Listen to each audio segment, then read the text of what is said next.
is Chase Edmonds, Arizona Cardinals running back number 29, and you're now listening to the Redbird Redzone podcast, the number one Cardinals podcast in the world.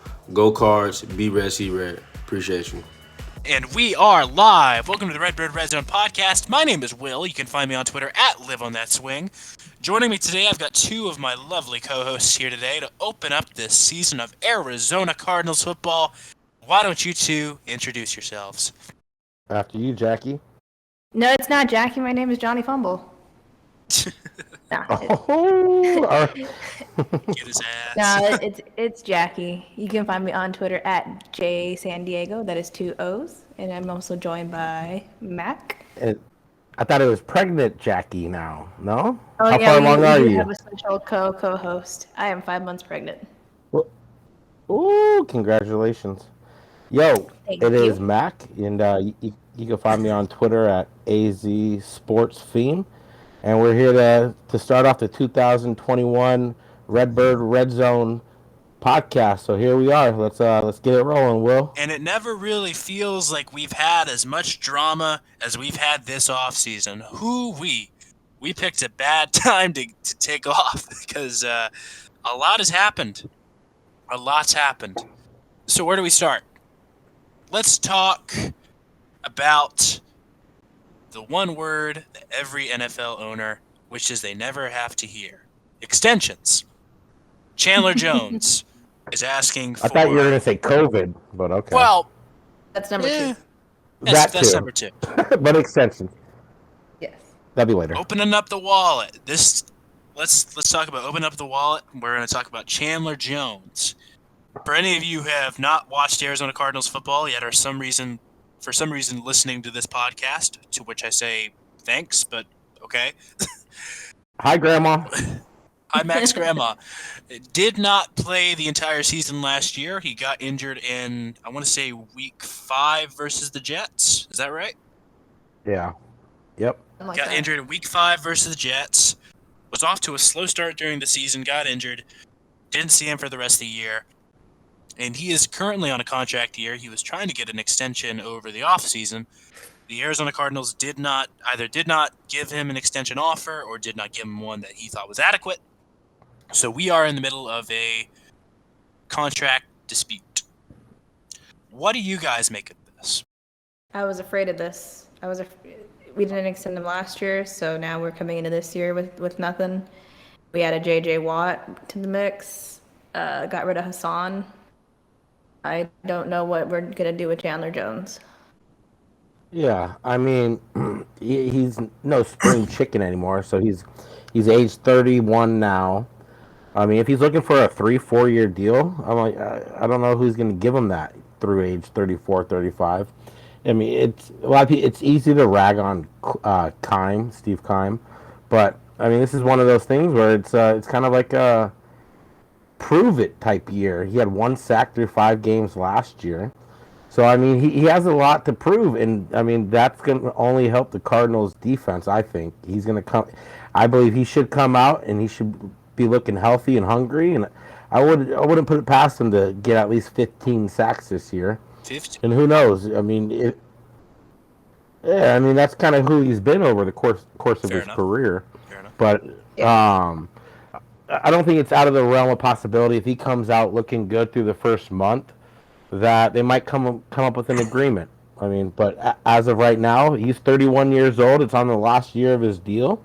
I think it's kind of a shrewd move by Keim to say, hey, prove it. We're not we have a defense that we think is full of star players, going from Buddha, going from Byron Murphy year 3, Isaiah Simmons, bring in J.J. Watt. You have a Chandler Jones 100% and motivated. I don't know how that can be a negative. If he outperforms his projections and he moves on, then we can really start talking. But right now, I think let's see it play out. I get both sides of the argument here, and I know that's never the right angle to put this, but I think that Chandler Jones is absolutely right in being pissed off about either being lowballed or not being given an offer.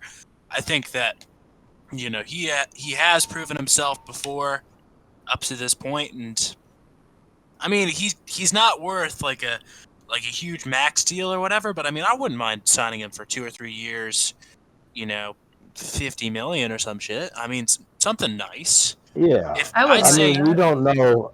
Yeah, we don't know how long his agent is looking for. If they're looking for 4 years, I don't blame Kime one bit holding off. You know what I mean? But so all we can do right now is speculate.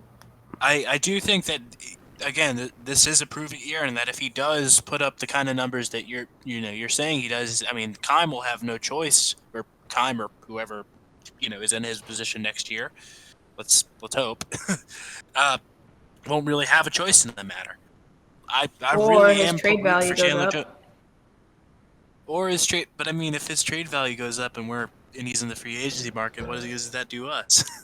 I mean, like, never mind. I mean, Cut that out. Fair Cut that out. Fair well, enough.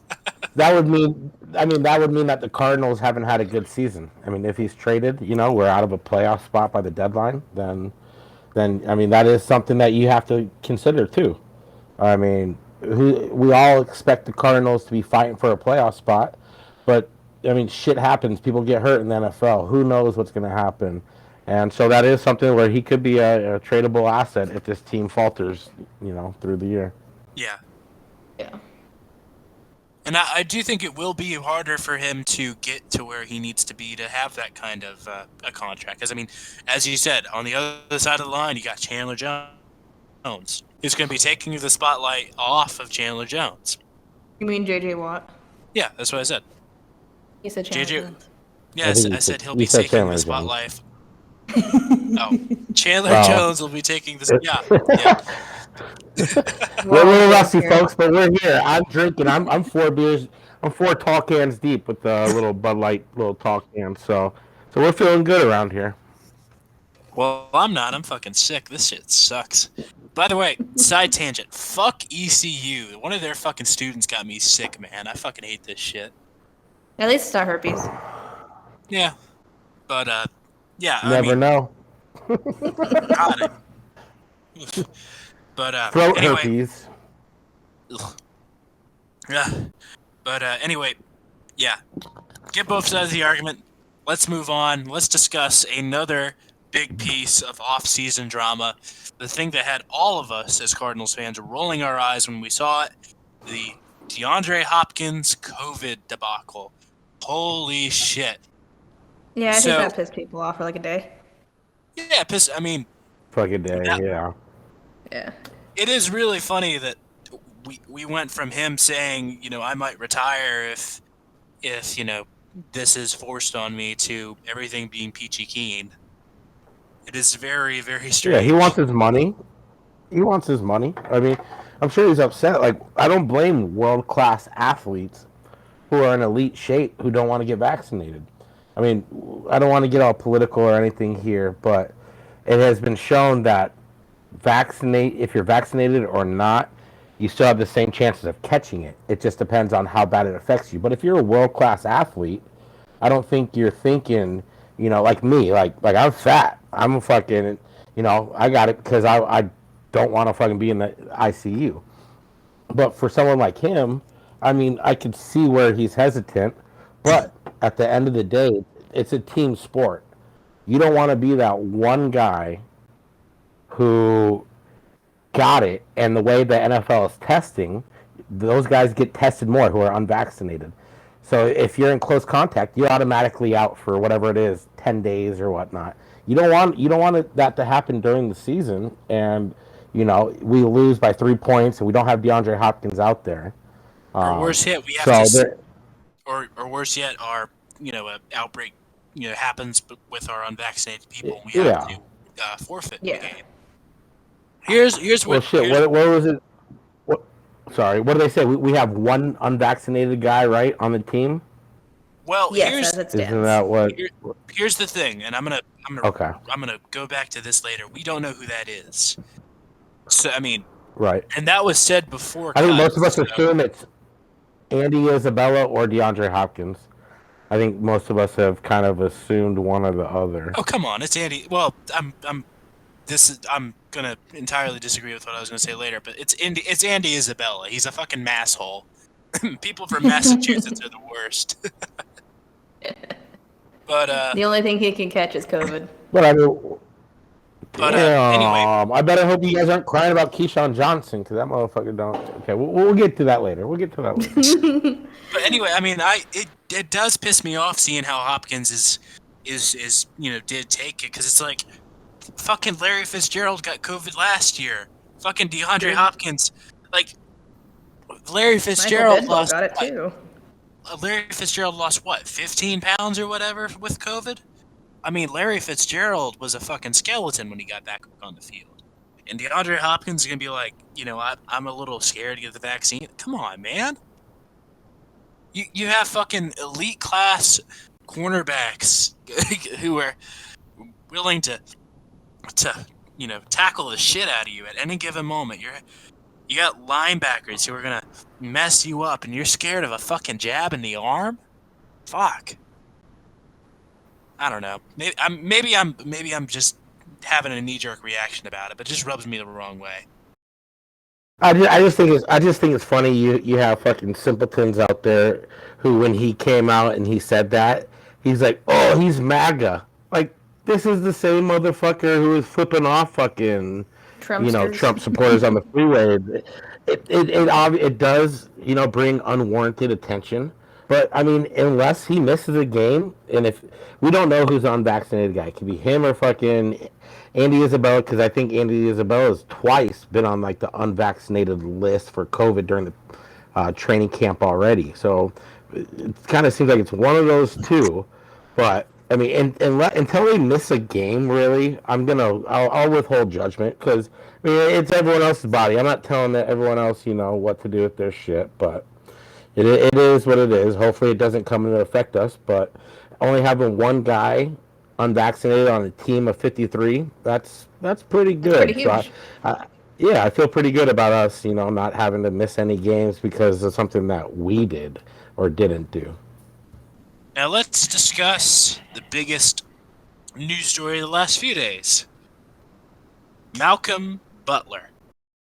Wow, that came out of nowhere to shock us. For those who are not in the loop, Malcolm Butler has retired. Arguably our biggest free agent signing of the offseason. Retired, citing personal issues.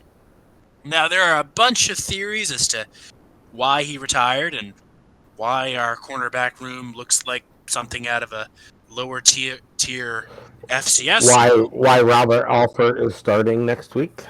What do you guys think caused him to retire? Oh, man, I don't even know, because I've saw a lot of conspiracy theories. It's hard to, I mean, you hate to speculate when it comes out that it's a personal issue, you know what I mean? Yeah. Like, that's something like, if it's personal, like, I hope the best for him. But now we're hearing Albert Breer come out last week and say that it was pretty apparent that the Cardinals right away kind of knew that Malcolm Butler's legs weren't there anymore. He couldn't run anymore, I believe was what the quote was. So, I mean, that kind of feeds into, did he maybe lose reps? Did he, because I hate referencing Pro Football Focus, especially in the preseason, but he did come out graded as our worst cornerback, like 45%. And here's the thing about if he lost a step, because I mean he was already a pretty slow corner. When he was drafted, he ran a 4.6, and as a corner, that is awful. Right. So I mean, if he lost a step, I would entirely understand why we did it. But I mean, if he lost a step and we worked him out and we saw that, why did we even sign him? William Jackson was still on the fucking free agency. I don't know how it plays out. I don't know if you work somebody out before signing them, really, especially nowadays with COVID. But you would think that, because today it was announced by Darren Urban that rookie Robert Alford, who's missed each of the last 2 seasons, is going to be starter opposite Byron Murphy. So, I mean, I was kind of under the impression when it first was announced that he was going to retire, And then especially when the Albert Breer piece came out talking about how he lost a step, and just listening to Cliff hype Marco Wilson, and even admit that he hasn't talked to Malcolm Butler yet. And this is like the day before the official announcement that he was retiring, which was exactly a week ago today. So I have a hard time believing that Alfred, who has missed the last 2 years, beat out Malcolm Butler. But I think the more likely scenario is that they came to him, if it's not family related, not personal issues, why he retired. I think it's most likely that they came to him and said he was gonna be on a reduced snap count from the beginning of the season, and then someone with, who's been to Super Bowls, who's been a Super Bowl hero. I mean, athletes have egos. I'd like to think, though, that he would be a team player and not let down his defense, his guys, But, I mean, if they come to him and say, hey, Marco Wilson passed you on the depth chart, Robert Alford passed you on the depth chart, Byron Murphy's our number one, then I could see that that's my most logical reasoning if it is football related. Jackie, what's your take? I can tell you out of all the conspiracy theories, I don't like is the least likely, and I've seen people blame Keim in the relationship there.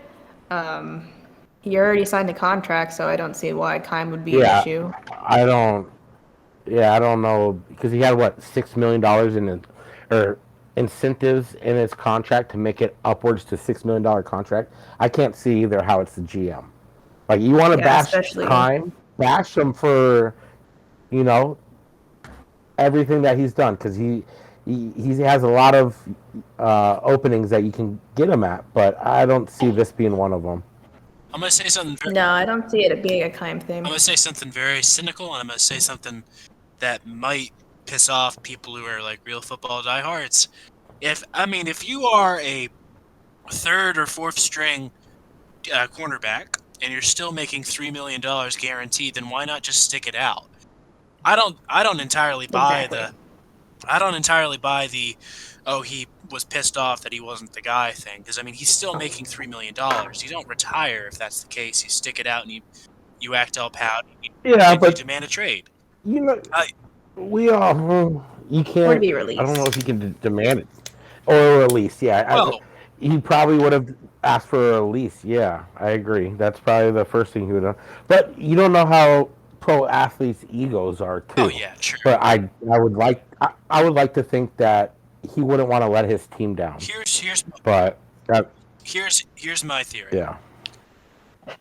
The fact that he was so quick to scrub everything off of social media tells me it was personal, and that it was an issue with the team more than anything else. Because you don't scrub it unless it's some fucking... Yeah, he took off all Cardinals stuff on social media, Instagram, Twitter, in case people don't know. You don't do that unless you've been spited. So I think that, going back to the vaccination thing, I think he was the unvaccinated player. I think that the team was asking him to get vaccinated, or either he'd fall down the depth chart, or they'd have to cut him or whatever, and he was like, fuck this, I'm out, I'm going to take my money and go. Because the thing about being retired, and, this is just going off of our history, the thing about being retired is that you're not forced to give back the money if you're retired. He's got to give his back. Well, yeah, but they're asking for it this time. But Carson never had to give his money back. Warner never had to give his money back. There's a history. Oh yeah, if you're if you're if you're one of the guys like Carson and Kurt, they're not gonna go after you for. They're not gonna. Because he really only made a couple hundred.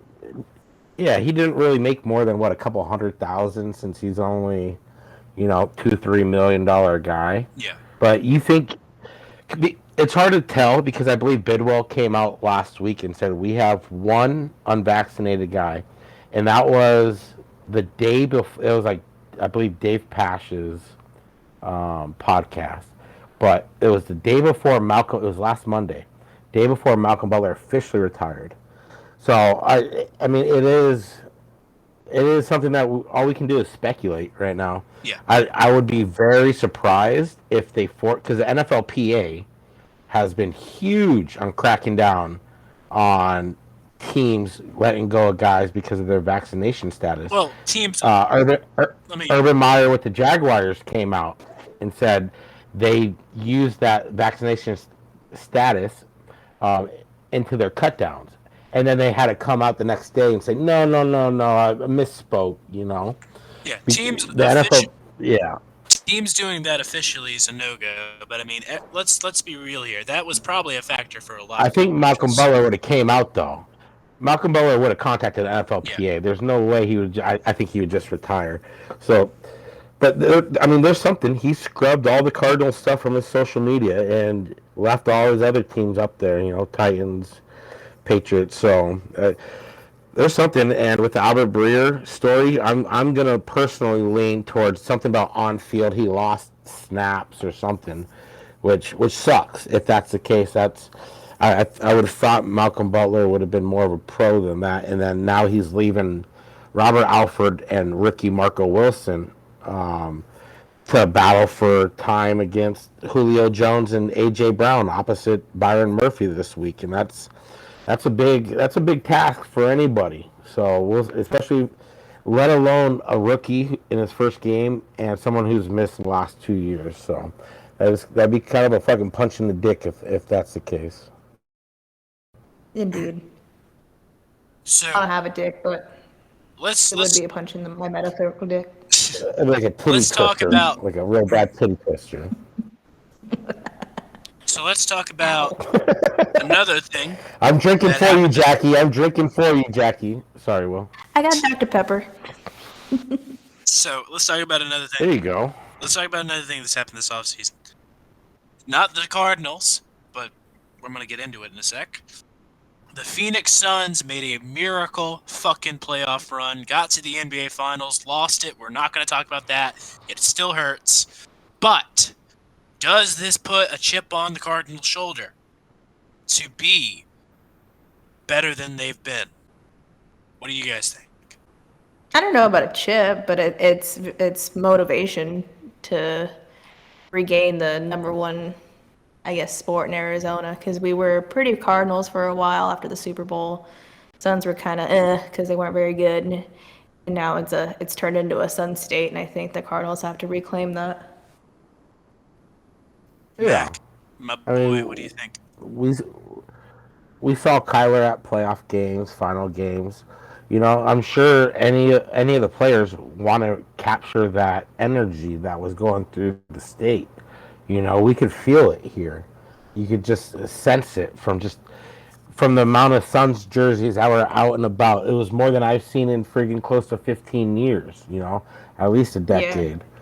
So, you know, I'm sure as a player, you would love to, you know, build on that momentum. And as a fan base, I know we would love to build on that momentum. Last thing that the players want to do is come out and give a losing season and just basically lose all the goodwill that that Phoenix fans, Arizona fans have felt recently with the Suns. Like, we haven't gotten that in a long time. I mean, last time we really felt like that. Now. Yeah, last time we felt like that, you know, was holy shit, just pulled out my earphones. Okay. Last time we felt like that was the Diamondbacks in 2017. Before that, that was that wild card year against the Rockies, which the Archie Bradley triple. Before that was that season prior with the Cardinals when they went to and it was at 16 or 15, they went to the NFC Championship game, but then got blown away. Yeah. So, I mean, us fans, I know us fans as a fan base, I can only speak from a fan base perspective. So, I mean, I'm born and raised here. These are my teams. Like, I grew up wearing fucking the Phoenix Cardinal gear in elementary school and getting made fun of by the older kids and shit. So, like, as a fan base, like, I want nothing more than the Cardinals to just ride this out. And, like, nobody thought the Suns were going to get there. And not many people are are picking the Cardinals to get to the playoffs even. You know, you look at a lot of what we saw ranking today. Where do they have the Cardinals ranked today? Do you guys see that? One had 25, the other one had 13. 25. Yeah, Yeah. 25th. Yeah, yeah. What was that? What do you recall what that one Behind was? the Lions, I think, or Okay, who was yeah, I don't it? know who. Yeah, I just saw that too, and so nobody's really predicting us to get there. And I know last season, one of the last times we were on the podcast, I know Jackie, you were, really into saying that this team needs leadership. They're lacking leadership. Yeah. You just see it. Fourth quarter of games, like they're just not on the same page. And now with JJ Watt, you bring in JJ Watt, and then you bring in even an AJ Green. I know he's Rodney kind of Hudson. replacing Rodney Hudson, especially. Thank you. That's the number one piece right there to the offseason that makes everything go. You go from um, who is that? Who was our guy last year? Mason Cole to who was one of the very worst in Pro Football Focus grades, and just from the eye test, to Rodney Hudson, who's easily a top 5 center in the game.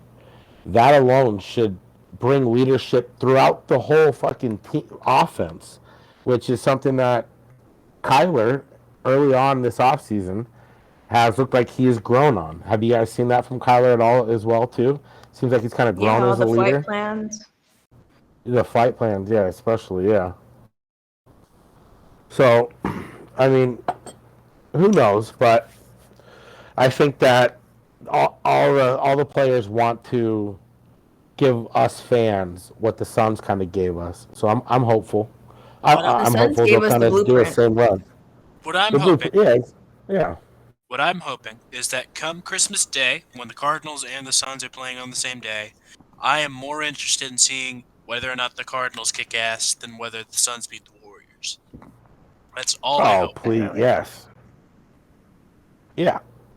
Because what week is that? Week 15 now or something? Yeah, 16? one of those. Yeah. Yeah, because that could be.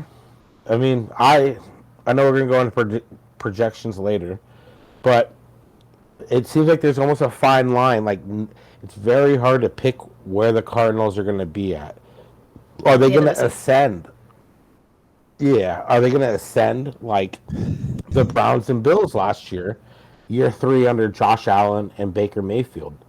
I'm Or are we going to stay mediocre? Are we going to? I know a lot of people have been bringing up Cliff Kingsbury's head coaching record second half of the season, starting in his college career with Texas Tech, and I don't believe it's like the last 6 games of every season or last 8 games of every season, he's finished below 500 in each and every year after starting off hot in the majority of the years.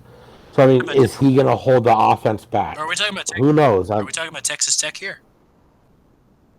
Texas Tech and the Cardinals, they're doing both. I've seen that. I don't think that's entirely fair. I don't think Go that's on. entirely fair with Texas Tech. I know. Neither do I. Neither do I. Because But with Texas I Tech, mean, you're like the 5th best team in Texas. You get the lowest of the pecking order. oh, trust me. My argument is, look at last year. Yeah. When did we fall off? When Kyler got hurt. You know what I mean? Like, is that a Cliff thing? Maybe. Like, his personnel, like, to run some plays, and like, why aren't you have Brett Hundley? Like, that was mind blowing to me. Having like, Kyler on the run in yeah. a 3rd and 18 is that should have been a fire. Yeah, exactly. Exactly. So it's like, is Cliff gonna No one ascend will with ever let Kyler, us live it down. or is Cliff gonna, finally break the mold? That's what that's what I think is probably the biggest question mark, in my opinion. Is Cliff gonna finally break the mold and kind of quiet the doubters? Because I think most people who are Cardinal fans, who aren't very optimistic, like who we see on Twitter, say, "Oh, I'm kind of worried about this year." Their biggest argument is Cliff. They don't believe in Cliff. So I think that is a big thing. Like, whether you think head coaches do a lot or not, I mean, in the NFL, he calls every play. So Cardinals can land anywhere from, I mean, on any projections, you can see them from 6 wins to 11 wins, so who knows? My fear. This is this is probably me worrying too much, but just looking at the opening stretch of the first 3 games, we go from Tennessee back home and then to Jacksonville. Now, mind you, Jacksonville, for instance, isn't a good team, but I mean we've lost to worse. Yeah, we lost the worst quarterbacks on the East Coast. I mean that. Yeah. Here, I'm gonna pull up Google Maps real quick. Hold up. Maps to Google. Mac, if you want to edit this out and make it faster in the final edit, that'd be perfect. I'm not editing shit. I had to correct myself. I almost said University of Phoenix Stadium. We're State Will Farm has us Stadium at 9 and now. 8. Yeah, well. All right, so that is 3,717 miles of travel in 3 weeks. To Jacksonville? From I was gonna say what? Or wait, no, hold up, I forgot to add. Nope. This is Will doing math on there. So in total, if they're taking the 10, from Phoenix to Tennessee to home to Jacksonville, that's 5,355 miles. Then add the trip we'll have to take to LA. That's, I mean, shit. That is SoFi Stadium. Our first 4 weeks. What is the point here? I'm trying to say that we're going to be traveling a fucking lot, and we're going to be worn the fuck out by week 4. Well, I mean, week so you're saying we're going 0-4, that's what you're saying? Yeah. For week 1, we should be able to get out there a little bit earlier almost, I feel like, get acclimated. And then we come home week 2. Week 3, yeah, Jacksonville. But then what, is week 4 in LA? Yeah.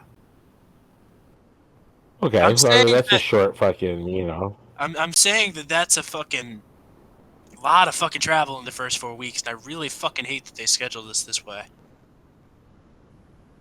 Yeah. I'd rather finish strong than start hot. Yeah. I guess you're right. I'm worried about it. That's one way to look at it. That's one way to look at it, but action. I don't know. So what do we got on deck? You won't get hot and heavy. What are we talking about next? All right, so that was. Keep going, Jackie. I know that was a really dumb tangent, but it's got me fucking paranoid, man. I really don't like that opening stretch. Nah, we'll go like 1-4. We'll beat the Vikings at least. Jacksonville. We're gonna embarrass. I mean, just the way to look at it, between the first 2 games, Tennessee and Minnesota, we need to split. If you lose the first 2, that's not a good fucking sign at all. If we win the first 2, that's great. But I'm expecting a split. I don't know how you guys are. I would love a split. Give me 1-1. We'll get that Tennessee game out of the way. Fuck it. And then I would love to beat Patrick Peterson here. That motherfucker getting booze when he comes here. All right. Even though I know there's some Cardinals fans out. There's some Cardinals fans out there crying, punching out wind right now. Let's talk about Patrick Peterson. Patrick Peterson has gone on podcasts. He has dissed Kime management. Do you think he's in the right to do so? Not to the extent that he's doing it. It's every week now. Like, get over it, dude. Like, I think it's the fuck. Not necessarily the right, but I guess it's fair given the amount of other defensive players that have come out and spoke against Kime. But as a fan, like, I'm just used to it. Like, Kime's just never been in the business of keeping defensive players or paying them or extending them. I think it's the right words at the wrong time. I think that if this was 4 years ago and he had let him go, I think that he would have a point. Oh. But I mean, over the last few years, he's been getting torched. He's getting old. I mean, Minnesota was gracious. Was gracious to give him $10 million. Again, $10 million to play for him. No, I mean Patrick pass interference Peterson for fucking Rice Patty. Wait, that's Rice Patty. I mean, we made him the highest paid cornerback at one time. Am I not correct? We made him the highest paid cornerback at one time. I mean, it's because he was playing like it. He went on and he asked for a trade. Not once. Not once. Not once, but twice. Let's put some. And in between, let's put some context to that though. That was in the Josh Rosen year. I'm pretty sure everybody wanted out. I'm pretty sure. I don't give a fuck if we're gonna rail Malcolm Butler for getting beat out. Be a fucking professional. You signed that contract. And then he got caught masking PEDs. He got caught masking PEDs. I thought you were going to say masturbating. You asked for multiple trades and you get caught using PEDs. Dude, you moved on. Stop talking about us. We get it. Half of us fucking hate Kime anyways.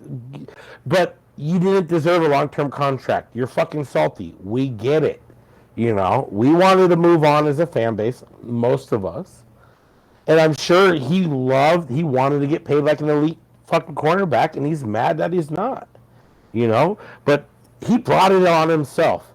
He was a great Cardinal until he asked for that trade. During the Rosen year, we all had to endure it. Sure, we didn't play in it, but we all had to fucking stick our chest out every Sunday and act like we were going to fucking win. Like, nobody else demanded a trade. Look who Larry Fitzgerald had thrown to him for, half of his fucking career. Never once after a game did he ever throw any shade at anybody, let alone his fucking organization. There's a way to go about it, and we're, as Arizonans, I feel like we've had Shane Doan, who's a great ambassador for fucking Arizona sports. Not a lot of people love the Coyotes, but no matter what he went through, he never said one bad thing. Same with Larry Fitzgerald. Like, you can't come out here and especially get caught with the PEDs. I forgave him for the asking for a trade, but when you get masking PEDs and he says some bullshit excuse, own it up, man. It was masking PEDs. People would be like, "Oh, he did it for diabetes." There's no proof in that. He could say one thing or another, but no, you're not masking it. Like, sorry, Patrick Peterson. Yeah, you can tell how he's got me. Yeah, I get you. Yeah, I mean, can I just say this real quick? Yeah, fuck that guy. This is Bo Bobbles in our chat right now. P2 had diabetes and was playing bad. We extended him, and he wanted out when we were struggling. Fuck Pat P. I fucking hate him. There's Bo Bobbles. I don't hate Patrick Peterson. I hate the way he's going about everything. Like, he's not innocent with all of this. Like, there's no innocent party in the matter. No. I get his grievances with Kime, but I think it would be on think it would be on better footing if he actually had a leg to stand on. Yeah. He hasn't been playing. He hasn't played with his money. So I mean that's the end of that. Got some other stuff here. What do you guys think of our rookies' performances during the preseason? A lot better than I expected. Pretty solid. Yeah. Zaven Collins got right out of the gates early. Got that monster fucking tackle for a loss to open the season. Rondale looked good. I mean, not a rookie, but Strevler actually looked kind of halfway all right in that Chiefs game. What about Marco Wilson too? Oh yeah, the goat, the jackass goat, the savior, the jackass. And even Tay Gowan to a lesser extent. I know everyone loves him, but even for him for being where he got picked, like, he looks like he has potential.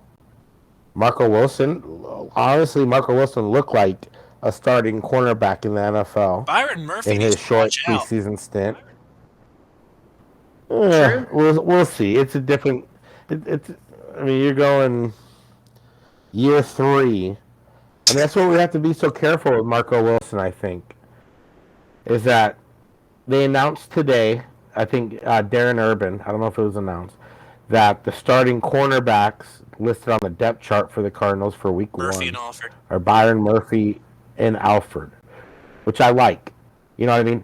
Byron Murphy was forced into playing time because of Patrick Peters. He was forced into the number 1 spot as a rookie because Patrick Peterson was suspended, So Byron Murphy was thrown into the fire, and I think that really hurt him as his second season because there comes a point when you're a rookie, and I think we see it with a lot of rookies in all sports, where if you get beat up so bad that first year because you're forced into action, that it kind of has a negative little connotation that next season. And I kind of think that's what we kind of saw with Byron. He lost a lot of confidence as a rookie, and that's not something that we want to see with Marco. So I like how they're having Alfred hopefully start the season on Julio Jones or A.J. Brown, and hopefully Vance Joseph will be quick to get Marco in there if Robert Alfred shows that he cannot cover, considering he's missed 2 years of fucking football. Yeah, I'm always more comfortable to see a vet start over a rookie because I never want to throw a rookie to the fire, and we don't know what we're going to get when they're playing big boy ball. But you're going to get all the people that are, well, you hate Khan because he drafts these guys and they never play. But it was good seeing Marco, do good in preseason. Yeah.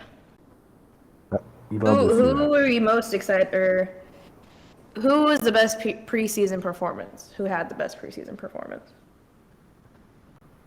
I'm going to go Marco, to be honest. I just think, I don't think I ever recall him. I watched each game multiple times. I watched the Chiefs game 3 fucking times, actually. Oh, wow. Just to look at certain players. Third time I was looking at the defense. Second time I was looking at the offense.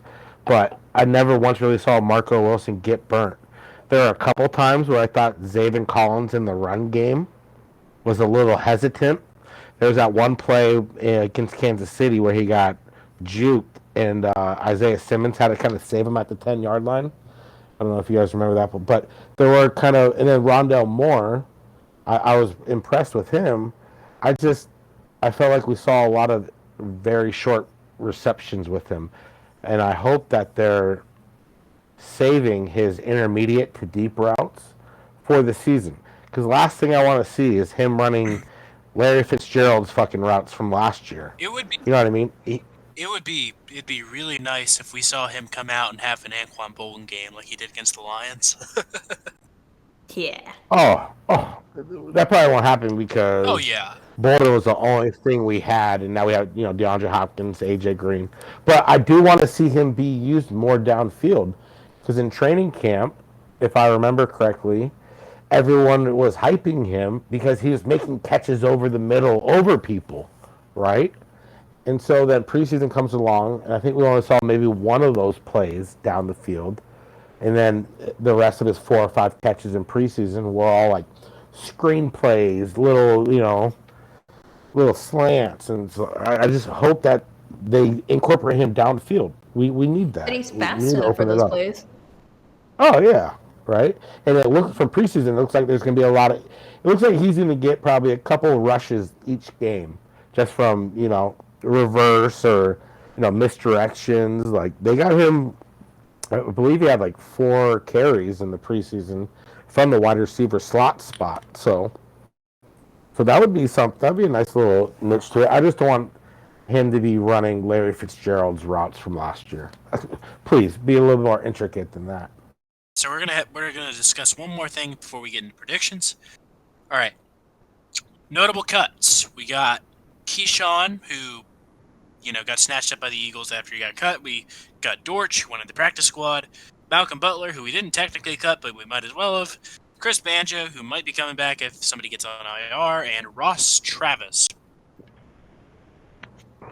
Those were. I don't think there's anybody surprising. Banjo, I think, was hurt. So, but I think he came back on the practice squad already. He did? Oh, nice. I believe so. Yeah. You seen that, Jackie? I saw that too. Yeah. He's a practice squad player now. I mean, I think the most controversial is what, at least on Twitter, was Keyshawn over Isabella. What did you think of that, Jackie? I think it should have been Well, sorry to... Either or. Go on. Yeah. Go on. Sorry. I think that Keyshawn over Wesley should have been the move. Because, Antoine Wesley, he's fine, but, I would have liked to have seen Keyshawn or hell, even Dortch. Dortch was lighting it up this preseason. I would have liked to have seen Dortch make that roster and come in and just tear it up. I'm not entirely certain what we're seeing out of Andy Isabella. I've heard some word that he's really looking that good in camp, and that it's just insane. But I mean, what else are they going to say? It's just hype, so they can trade him to the Eagles for Zach Ertz. I mean, shit, trade him to the fucking Pats, man. Get him back in Massachusetts. I don't want him here. Yeah. I really want to eat. I really want to eat my words. I really want to be wrong, but fuck, man, he does not prove me wrong. No. I mean, I think Andy Isabella gets the most hate because he's a second rounder. It's gonna happen. But he's if the guy Keyshawn that we Johnson got was over a second, DK. Right? If Keyshawn Johnson was the guy we picked second rounder and Andy Isabella was fifth, I don't think people would care as much. For some reason, people have this.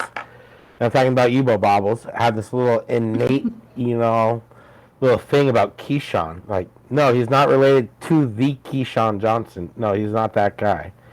On less targets, Andy Isabella still had more catches, more touchdowns, less drops, more yards than Keyshawn Johnson. So, I mean, he has the ability to go out there. And, I mean, okay, so Andy Isabella has 30 catches on 48 targets as a pro. That fucking blows my... That's a fucking pretty good percentage right there. We just need to see it more consistently. And I don't know if this is going to be the year. I mean, Rondale Moore has every shot in the world, it looks like. But I do agree with you, Will, that Greg Dortch, if he didn't have his injury heading into that New Orleans game that was canceled, I think he makes the team over Wesley. He showed as a punt returner. He averaged 13 punt return yards for, what do you have, 3 punt returns during week 1. Didn't have any punt returns week 2. But now you have Christian Kirk still back there doing punt returns, which I am not a big fan of. I'd rather see Dortch, and I'd rather see him be as basically the wide receiver 4 behind, or I guess 5, behind Kirk. Kirk deserves 3 or 4. But, yeah, I think that's the biggest qualm was more Dortch than anything. He had a great fucking preseason, while Wesley had 1 catch for 5 yards. So it's like, okay. But yeah, I don't think there's anything really too surprising. I mean, and I love that Dennis Gardeck's coming back, it looks like. Yep. He's, active, healthy after he tears ACL. Yeah, he did tear his ACL. So to see him back is huge. That guy was an unsung hero till he got hurt last year. Yeah. Yeah. I mean, we were singing his praises. Don't give me unsung. Oh, no, we were. Yeah, we definitely were. And then I just want to give a shout out because Will Bobbles is, what's up? Shout out to Eno Benjamin, looking like he deserves to be on the roster, and he earned that roster spot. We're all kind of ASU fans around here, I think. So, except for Bobbles, and it looks like he's a heathen Wildcat supporter. Oh wow! And I mean, but it looks like might start as kick returner, which I think would be good. He looked good in preseason doing that, and it was between Eno and Rondale Moore for kick return. And honestly, I like what I've seen from Eno, and I do not want to risk Rondale getting hurt. I think we talked about it after our draft episode. We did a draft episode, right? Yeah. Or am I just... Okay, cool. Yeah. I just wanted to make sure. That Rondale really only played a full season his freshman year in college, and he was banged up with multiple injuries his sophomore and junior year, which is, I think, why most people didn't really have him on their top wide receiver list, because you don't really know what to expect from him. So I want to keep him as healthy as possible. That is... And I think Eno will run like a fucking man, straight fucking sun devil motherfucker on kick returns. And that's who you want back there. You don't want to have to worry about someone getting hurt, you know. Put your third running back, fourth running back there. Yeah. And going back to, I know this is way past, but I didn't get a chance to say it beforehand. Going back to Andy Isabella, I think that the problem with him, and this is a statement that's going to piss off both Suns fans and Cardinals fans. The problem with him is the same problem DeAndre Ayton. The problem with him is the same problem DeAndre Ayton has. People will always tout both of their efficiencies. Oh yeah, DeAndre's great in the post. You know, Andy's great when he has the ball. So why isn't he asking for the ball? DeAndre Ayton never demands the ball. You know, Andy Isabella never demands the ball. A good player makes their presence known, and neither of them are doing that. And it drives me nuts because it's like both of them, same arguments. It's their efficiency. They're great when they have it. So why don't they? To say good players have to be selfish and go against the team, I think is wrong logically. Well, but that's not exactly what I'm saying. I think that there comes a time where you need to make your presence. If you're demanding a ball, no, yeah, I get it. No, I get it. But I mean, when you have Chris Paul as your teammate, or even Devin Booker, you're the alpha. It's like, I think it comes down to, are you an alpha? Like, do we want Odell Beckham on our team, or do we want AJ Green? I would take AJ Green if we had a choice between those two this offseason. I'd take AJ Green. The dude is in Cincinnati. It hasn't gone fucking well for him, especially last year, but he's never said a bad word about that franchise.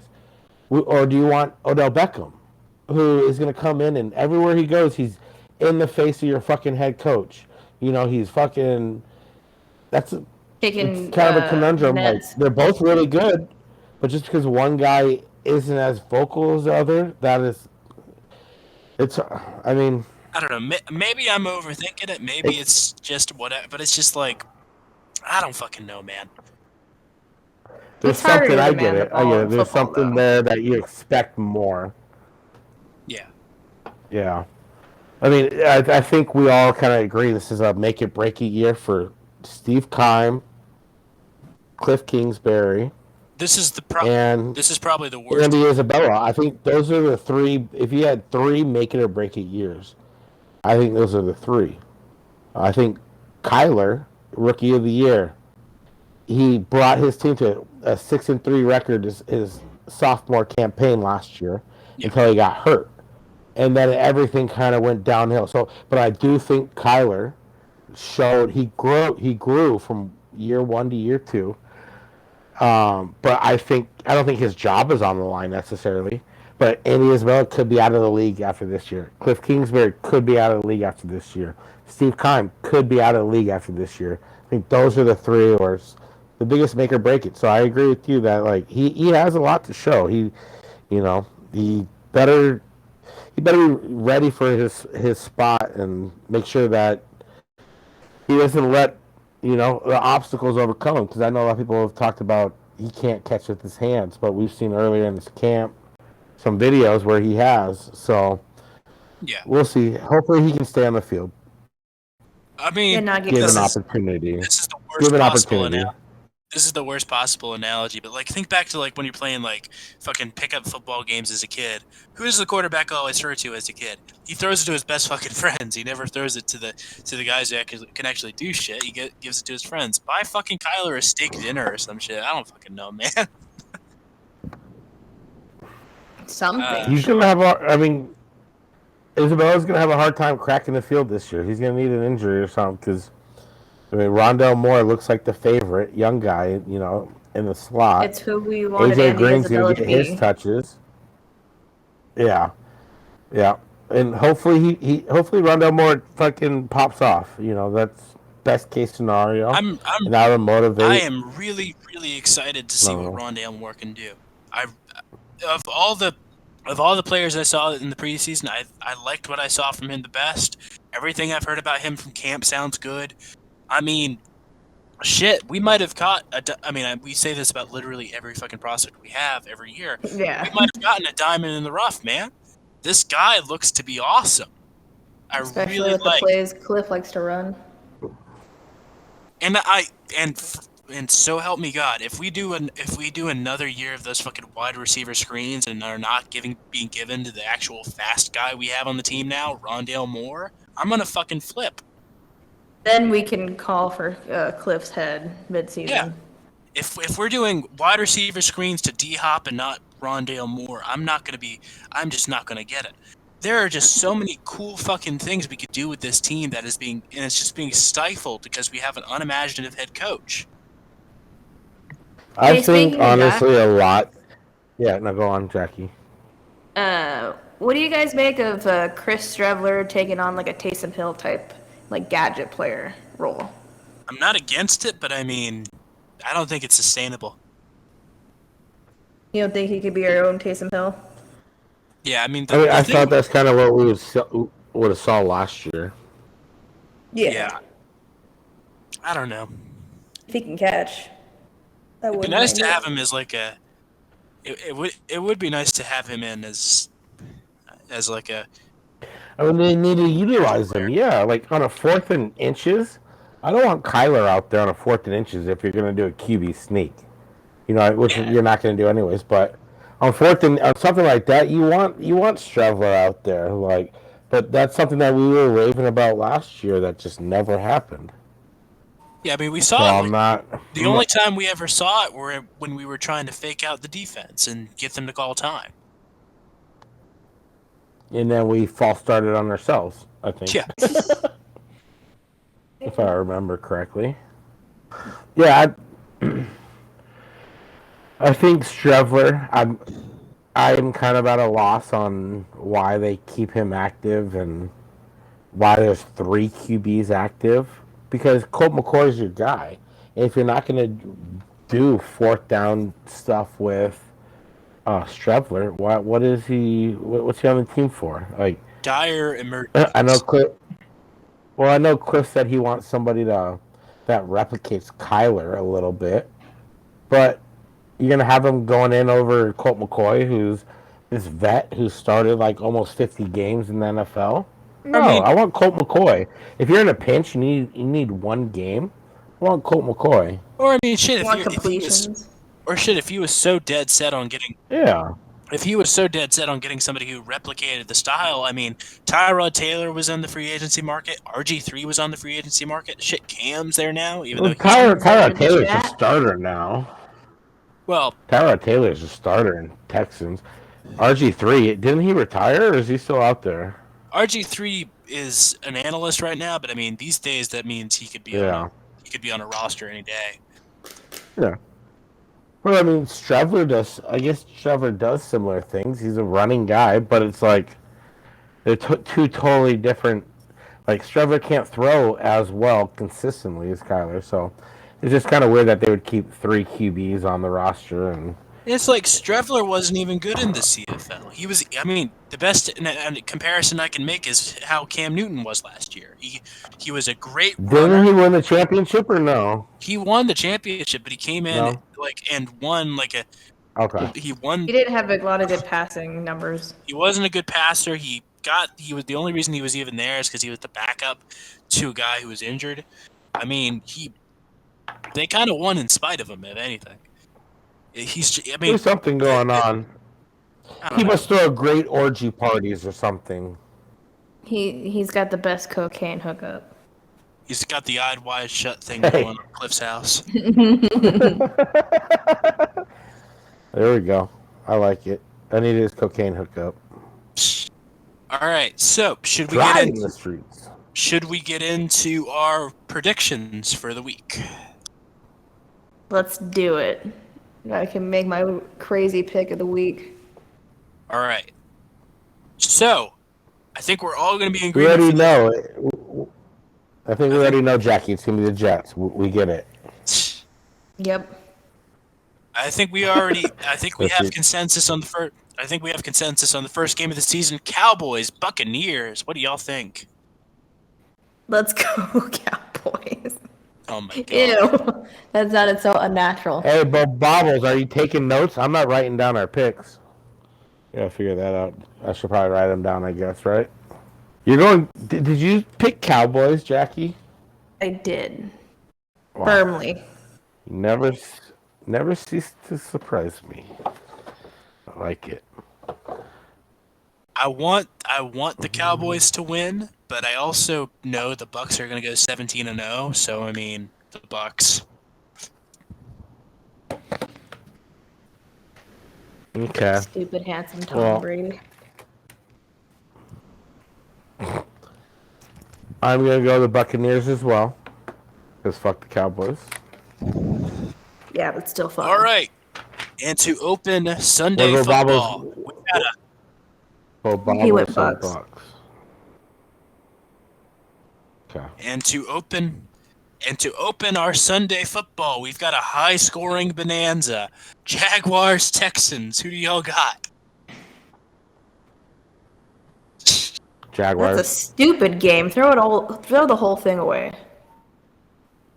Awful. I'm gonna say Texans. Honestly, I think that Tyrod Taylor.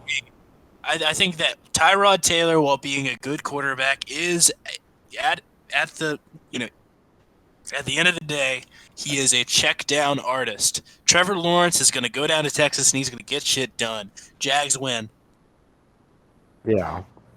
The last time a quarterback drafted first round won their first game was in 2002. I mean, if there was any day to do it, it'd be this one. Yeah, Jackie bringing out the Trevor fucking motherfucking Lawrence. receipts. 2002. NFL draft. Damn. Yeah. Jesus, the I last just one. think Jacksonville is a better team too. But you never know though. With the new head coach, Houston could come out. Tyler Taylor is not horrible. He could lead them to a win, but he's not horrible. I like He's not. Yeah. But he's not the guy you want to be leading the charge. Yeah, After maybe this, we against the actually- Jaguars though, you could still win. Uh, I like it, Jackie. All right, another 1 p.m. game. This one's actually really fucking good. Chargers versus Washington. Who do y'all have? Oh, this is gonna be a good game. The I'm gonna say Washington. Mac, what do you I'm think? going Chargers. I think that Washington Let's defense. go, Herbert. I got you my fantasy team. Let's go, baby. Let's go. That Washington defense, man, it can't be ignored. That is just a killer defense. It is a young defense. I mean, shit, it's got to be Washington. It's got to be. Yeah, I have them winning the division this year. Don't the Chargers have a new head coach? Yeah. Highly regarded from what I can tell. Yeah, because all their games are so close, and they always found a way to lose with fucking Anthony Lynn. Sounds like a coach they got know. a new coach. Not named McCliff. Or a couple coaches, but yeah. All right. Seahawks, Colts. Colts are starting, I want to say Jacob Eason. Who do y'all have? Gee, is Carson Wentz out? Yep. I heard that Easton guy's good. Let's go Colts. Jeez. Me and Jackie aren't going to have any identical Any picks. agreeing picks. That's how you know we hate each other, people. Okay? Yep. Just kidding, Juan. I'm just kidding, Juan. We like each other. Just kidding. We're gonna fight on here like Doug and Wolf. Mom and Dad are fighting. You're not woman enough to tell me shut the fuck up. I'll tell you to shut the fuck up if I tell you to shut the fuck up. Who's MD play, Will? Seahawks. Seahawks. Eee! Ugh, disgusting. I'm going Seattle. Yeah, I mean, Jacob Eason, that's never who you want starting. It's got to be Seattle. All right. Paul Bobbles is going. I already Seattle. know Jackie's answer for this, so we can just write that down. Jets, Panthers. Who do y'all have? Jets. Are you really? Yeah. Okay. Well, I'm going Carolina, so we have not Really? picked the same yet. Yeah. What are you really? What are you picking, the Jets? Yeah. I mean, Pick the Jets. Carolina's a Yeah, fucking garbage too late. fire right now, man. Their new coach is fucking garbage. How do you know that? Who's their new I coach? Because I know just fucking new live coaches here. and garbage. Because How do you know? Because I fucking live here. They have better players than the Jets, though. I mean, Doesn't matter. the Jets Matt one Rule running is back, Kevin Coleman. Kevin Coleman. They have Zach Yeah. Wilson. Matt Rule is a Zach garbage Wilson. They coach. got fucking Christian McCaffrey. Matt Rule is a garbage coach. Jets win. Vikings Bengals. We got Vikings. Yeah. Next. Bo Bobbles has Carolina 2. Vikings who? Bengals. Woo! Got a lot of Bengals motherfuckers on my fantasy teams, but I'm going Minnesota. I'll go Bengals. Mini. Just so they can get their ass beat by us week 2. Yeah. All right. Niners, Lions. Who'd you pick? I bet Vikings. Who else? Is that a jab at Jackie? Because she picked Cincinnati. No. Niners, Lions. Who do y'all have? Good. Ugh. God. I'm an Arizona sports fan, but I'm not that dumb. I'm going San Fran. Yeah, I'll take San Fran. Did they ever sign a kicker? That is a good question. Oh yeah, the Lions. They don't have a they kicker. Cut, Both their kickers. they cut Zane Gonzalez and their second kicker. Yeah. Austin Siebert. Yeah. I thought Dan Campbell was just gonna go and punch it through the goalpost. Austin Siebert is their kicker. Good for Austin Seabiscuit. Yeah, San Francisco by 35. I think we're gonna see a repeat of that Bears championship game from 41. 73-0 Niners. Holy shit. Okay, I don't want to be hyping it. We're spending way too much time on the Niners, especially when they're the first team that we all picked. All 4 of us picked the Niners. Bo Bobbles picked the Niners. So we can move on. I feel gross. I hope Dan Campbell tries to fight what's his face, Kyle. Really surprised this next game ain't prime time. Steelers Bills. Who do y'all have? Bills. Buff. I got Buff. Yep. Gotta be Buffalo, but still surprised that ain't prime time. Yeah. Next up, we got a battle of the birds. Eagles Falcons. Who do y'all have? I'm gonna say Falcons. Eagles I'm head going coach sounds Philly. like a moron. Who do y'all have? Falcons. I don't trust the Eagles What head did coach. you say? I might have missed that, Jackie. He just sounds stupid, like in all of his interviews. I mean, maybe he's just not a good communicator. Yeah. Maybe he's not a good Or maybe communicator. maybe he's just shy, but he just sounds like he just says a lot of words that they don't mean anything. Sounds great as a football coach.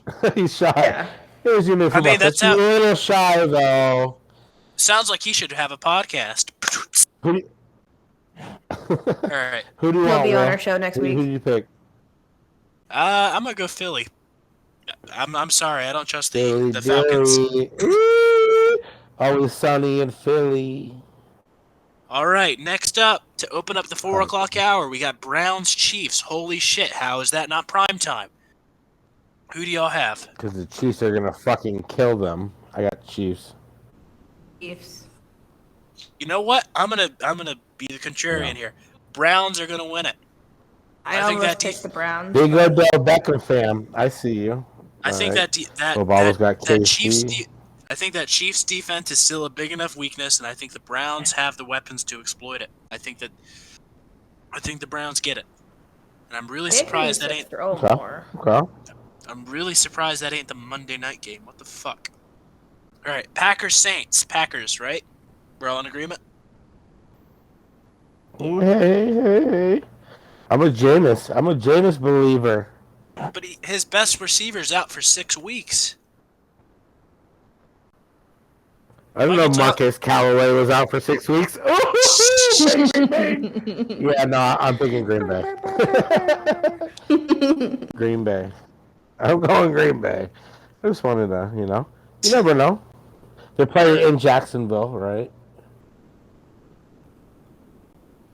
Yeah. All right, next game. All right, Broncos Giants. Smoke my weed. Who do y'all have? This one's a stinker. Prime time. No, I don't know. I'll say Broncos. Broncos, but I mean, who really gives a damn about this game?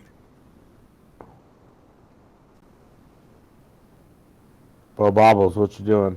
So we have Broncos who? Broncos, Giants. Hey. I'm going Giants. Year 3, I think, yeah. They have Teddy There's a lot Bridgewater. of tensions there in New York. CBS is Yeah, fucking. I mean it's a big year for them. CBS has I'm some going killer. against the grain. CBS has some killer games this at that 4:00 hour. We got Dolphins, Pats to close out the 4:00 hour. Who y'all have? Pats. Miami. I'm gonna go Miami. I think that defense is stellar. I think that Tua is, I think Yeah. a lot of people are unfairly labeling him as a bust. I think that he just hasn't quite blossomed yet. I think that it's gonna be the Dolphins. Well, Bobbles just typed, and now he just said Dolphins. Okay. A tight one. So, Dolphins, New England. Oh, okay. Jackie, the only New England believer. And finally, believe in Sunday that, Night though. Football. The thing that we're apparently going to be waiting all day for. Bears, Rams. Threw up in my mouth a little there. Who y'all have? Rams. Yeah, the cramps. Can't spell I'm a- cramps without I'm a- Rams. I'm a Justin Fields believer, man. Go Bears. Is he starting? He's not playing. Yeah, what are you talking about? I'm an anti-Dalton believer. Go Bears. Okay. Jeez. Easy money. Will's easy money over here. Dalton's gonna die against Donald, Bo Bobble said. That's perfect. All the better so that fucking Justin Fields can be on the field. I agree. There you go. There you go. And Monday Night Football, Okay. a game that probably should have been relegated for Sunday. Ravens, Raiders. Who do y'all have? I say Raiders. Baltimore. Because I got a lot of Gus Edwards ownage in my leagues. I'm gonna go Ravens. I've got Lamar as my starting quarterback. For better or for worse. Justin Tucker in one league. Who's Lamar throwing to? Himself. He's just gonna run Marquise the ball the Brown. whole time. Mark Andrews. 50 times. Oh, didn't they just pay him? Oh, you know who All they right. just signed? Le'Veon Bell. Oh shit! Seriously? Yes. Because Justice Hill got hurt, and then, Justice. AK Well, no. Donovan. Just got hurt. Lev Bell is on their practice squad. Oh no.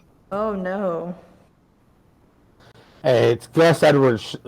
Gus Edwards show over there. Oh my god, dude! Yeah. How bad do you have to be for a team that's desperate for running backs to say, yeah, you're not even gonna make the roster? Oh shit, that's fucked. No, it sounds like he'll get called up before the season starts. I think is what they announced. Yeah. But yeah, he's not. I saw people be like, "It's gonna be his bounce back." No, Gus Edwards is a fucking beast. Is there He's are there any yeah. games I'm forgetting? I don't think I think we finished everything, right? I mean, All right, later, folks. We'll be better week 2. nope. All right. Week 1 of the NFL season.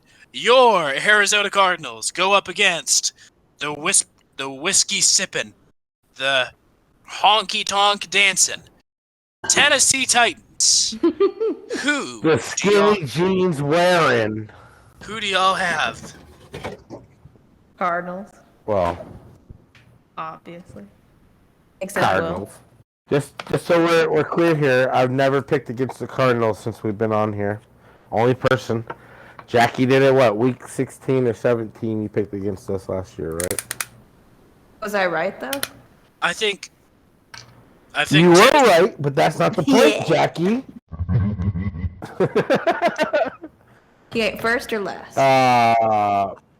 So on Twitter, I picked the Titans, but we never picked against the Cardinals on the Redbird Redzone podcast. So, go Cardinals! Let's go! Chirp, chirp, chirp, chirp, chirp, chirp, chirp, chirp. I think that Tennessee's defense isn't as. I don't think it's anywhere near as good as it should be. I think the Tennessee defense is not good, and I think that if we were to win a game, we would have to hold Derrick Henry to less than 2 touchdowns, and I think that we would have to effectively shut him down. And unfortunately for me, I don't know, man. I think that the receiving, I think the Titans' receiving core has improved too much. I think that Tannehill is, God help me. I think Tannehill is. You don't have to convince us. We know you're not picking the Cardinals. You don't have to convince us. I know. We don't need your song. I already said that I'm not picking. I think I was gonna say Titans I was gonna say if all of us picked the Cardinals, we were bound to get hurt. Show would be too vanilla. So Titans win. I think it's If I'm gonna give a score, I'm gonna say 28-21. Let's 28-21. Yeah, let me write down. Jackie, we gotta give a score. Did you give a score? I did not give a score. I'm gonna go so for tiebreaker, 27-24 Cardinals. 27-24. Mm-hmm. And then Bo Bobbles, you have 35-31 Cardinals. Whew. I think it's definitely gonna be a shootout. So I'm thinking 30s as well. Going 38-36 Cardinals. 36. And then, there's gonna be some crazy shit that happens in that game. But let's do projections. What do we think the Cardinals' end of season record is gonna be overall? Let's write it down before the season starts. See who gets closest or who gets right. Didn't we already do this? We did. I think I had What do you mean? We did it in the draft episode. I don't even remember. I had us I don't even remember that draft episode. I was drunk, and that was before I thought I was pregnant. Oh, no. Hold on, Bo Bobbles Actually, I was probably pregnant at the time. All right, Will had us 9-8. Do you still stick with that, Will? I'm gonna flip one. I'm gonna say 8-9. What the? You're a fucking. Get out. Turn your mic off and leave. You're a narc. You're a narc, bro. At least I'm You're honest. from the Rams fan base. 8-9 overall. That's pathetic. I'm sorry. Whatever. I'm sorry, Juan. They have to tune in every week to hear Will bash the Cardinals. This is not what you tune into, you know? Me and Jackie are better than this. But, I'm going 10-7. Before... so during the draft episode, Bo Bobbles and I both did 12-5. But I do think... I would have had the Cardinals at 11 at least, but I do think Malcolm Butler... You don't even just believe in them. You don't believe in the Cardinals. How dare you drop your numbers? I do think that losing Malcolm Butler, if for nothing else, the depth.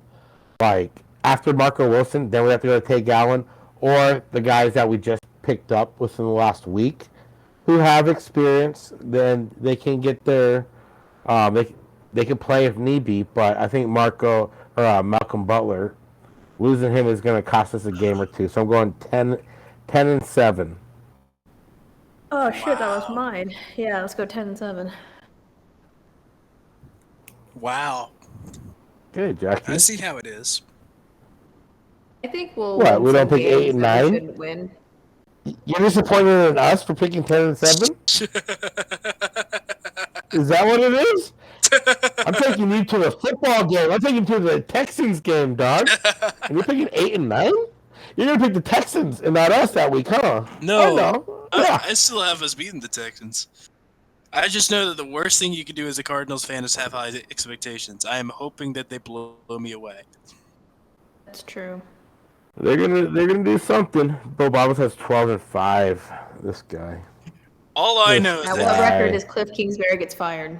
All I know is that every season I've had us have a winning record, we've had a losing one on this show. So, I mean, I got to flip the script. There you go. Hey, there you go. There you go. We don't pay you If we enough, go 8 Will. and 9, That's why Will's you're fired. mad at us. So 10-7 for Jackie and I. Will 8-9, and Bo Bobbles Reese's 12-5. Okay. We'll see how that all goes. But yeah, like I mean, it literally could go any direction. There's so many variables. Like By the way, I guess. for one, injuries. I guess Yeah. Mac just announced it. We're all going to a Cardinals game together this year, and it's going to be fucking lit. We No are Broncos will be going there Oh too. hell yeah. we're going to Cardinals Texans. It's going to be fucking awesome. Yeah. If you guys are going to that game, let us know. We'll meet up at halftime. So Yeah, Can Arizona, buy my Will's dad a coming in beer. because Will, where do you live again, Will? North Kakalaki. North Carolina. Come and raise up. Take your shirt off, put you around your head like a helicopter. Jackie, where you living? I live in Virginia. West to by Phoenix. Gone, Virginia. Okay. And Bo Bobbles, where do you live? In Colorado. See? So this is for our loyal, diehard listeners. I, Jackie's sister. You can only listen to the one person who lives in Arizona. Come on, I'm like Johnny Venerable over here. Venerable disease, whatever his name is. I get all the scoops, you know? I get all the scoops over here. I live in AZ.